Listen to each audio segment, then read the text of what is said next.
sitting on my right that is, I think, pretty much the opposite of her on energy and the opposite on immigration. And I think he's doing very well. Mr. President,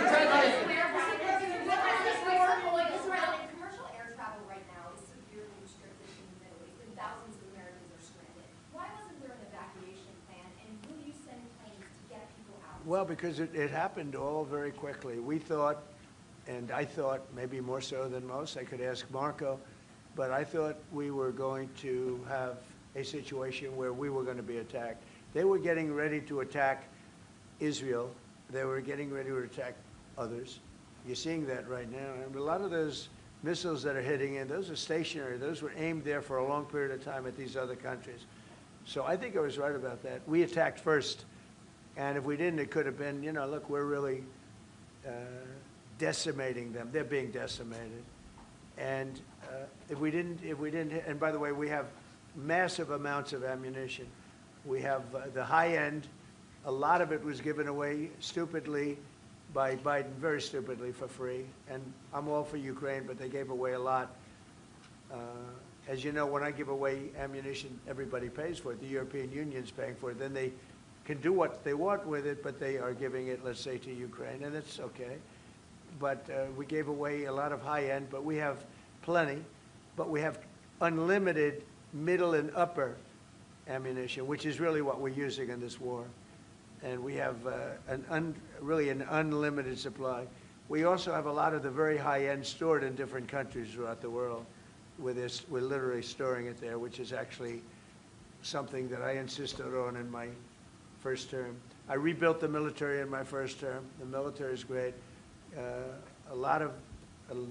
Unbelievable amount of ammunition, or munitions, as they say, we've given away to, you know, the Wall Street Journal incorrectly covered the story when they said that it was given away to the Middle East. Not to the Middle East, it was given away to Ukraine. Very little was given to the Middle East. Middle East would buy a lot, and some of the nations, because they're rich, they have a lot, but it was given away to Ukraine.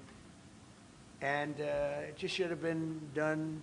Look, it's a war that should have never happened. If I were president, that war would have never happened. But we have a tremendous amount of munitions, ammunition at the upper level, middle and upper level, all of which is really powerful stuff. Mr. President, a question to both of you. How worried are you that the rising prices for gas and oil are damaging the American economy, and also Mr. Chancellor? Yeah, do you want to go ahead? Yeah, sure. This is, of course, damaging our economies. This is true for the oil prices, and this is true for the gas prices as well. So that's the reason why we all hope that this war will come to an end as soon as possible. And we are hoping that the Israeli and the American army are doing the right things to bring this to an end and to have really a new government in place who is coming back to peace and freedom. Yeah. Something had to be done.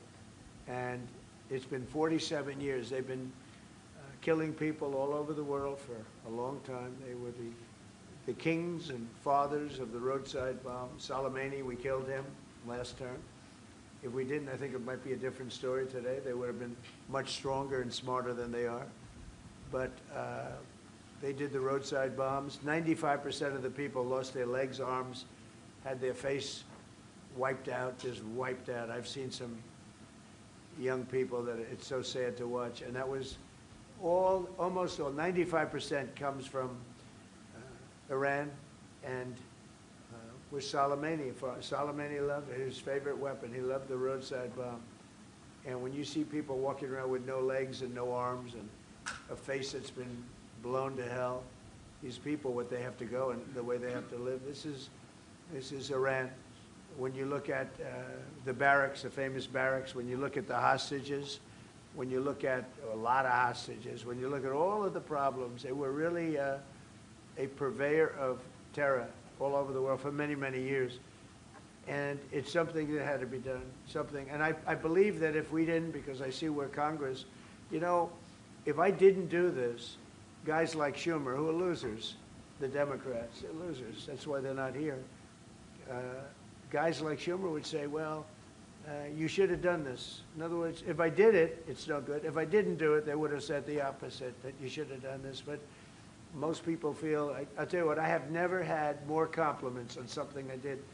People felt it's something that had to be done. So if we have a little high oil prices for a little while, but as soon as this ends, those prices are going to drop, I believe, lower than even before. Mr. President, before you just clarify on what exactly it is and in Go ahead, please. Mr. President. Yes. How do you want to solve the conflict on tariffs between the EU and the US? Between who? The conflict on tariffs between the EU and US. How do you want to solve And U.S. and who? EU, European Union. Oh. How do you want to Well, we also we won on tariffs, actually.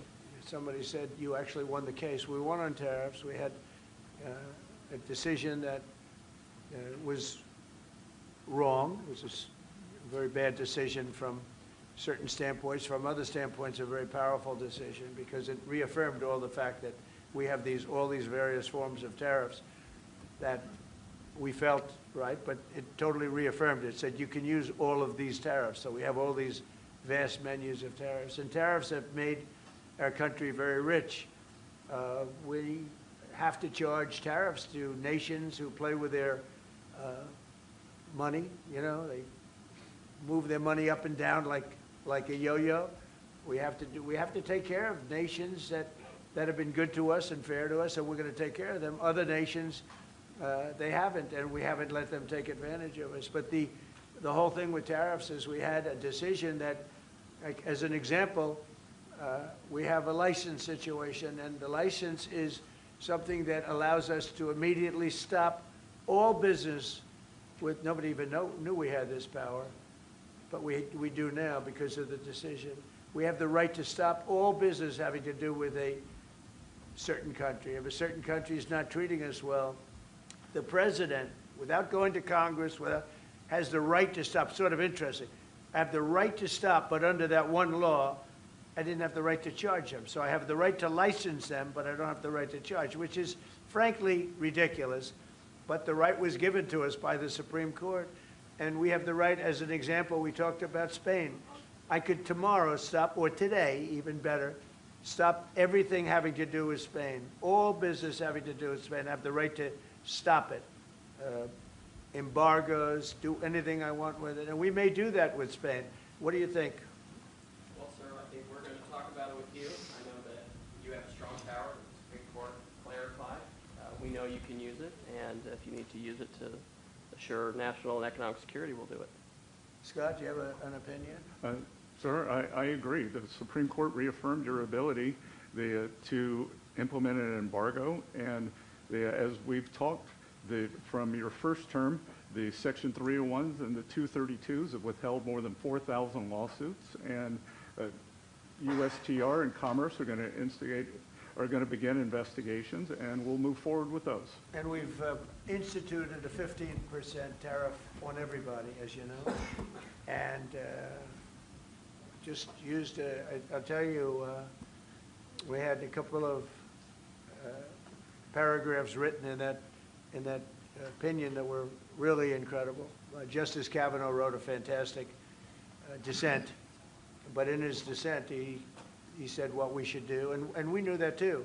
We just wanted to simplify it, and for some reason, I think, you know, very, very foolishly, the courts decided no, but they said you can do it many other ways, and that's what we're doing. And what we've done is we've gone to a very simple, straight 15% tariff. We've taken in hundreds of billions of dollars in our country because of tariffs. So we've taken in all of this money, hundreds of billions of dollars, and honestly, it's made us very rich as a country. Right? So it's been doing good. When will you have the full plan implemented? We have a 5-month period, up to 5 months, where we can go at 15%. And while we're doing that, as you know, we're doing the various studies and things, and we'll be coming out with tariffs, different tariffs on different countries. Do you want to talk about that first? Yes, sir. By the time the 5-month period has elapsed, we'll have completed investigations under Section 301, which Secretary Bessent talked about, We know there are countries out there with deals who are very interested in keeping the deals. We need to go through and investigate all these unfair trading practices, the kinds of things you talked about, and make sure that we're protecting U.S. economic security. We know there are countries How are we going to treat Germany? Well, I think you should hit them very, very hard. you knew he was right there when he said that, Mr. President. They have expressed an interest. Germany's been quite constructive in wanting to move forward and be helpful. The rest of the EU will talk to them as well. But obviously I will say every country, every single country wants to make the deal they already have. In other words, a deal that we have using the other authority, they want to make the same deal. And we'd like to see, actually, we're going to adjust it somewhat upward, actually, but they all want to stay in the deal, and so we'll probably be able to do that pretty easily. Mr. President,